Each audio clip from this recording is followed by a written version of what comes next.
غرض اللہ نے اس کو ان لوگوں کی تدبیروں کی برائیوں سے محفوظ رکھا اور فرعون والوں کو برے عذاب نے آ گھیرا، یعنی آتش جہنم کے صبح و شام اس کے سامنے پیش کیے جاتے ہیں، اور جس روز قیامت برپا ہوگی حکم ہوگا کہ فرعون والوں کو سخت عذاب میں داخل کرو۔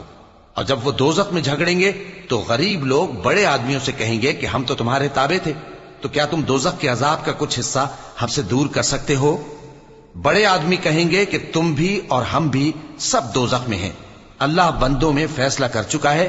اور جو لوگ آگ میں جل رہے ہوں گے وہ دوزخ کے داروغوں سے کہیں گے کہ اپنے پروردگار سے پکار کر کہو کہ وہ ایک روز تو ہم سے تھوڑا سا عذاب ہلکا کر دے۔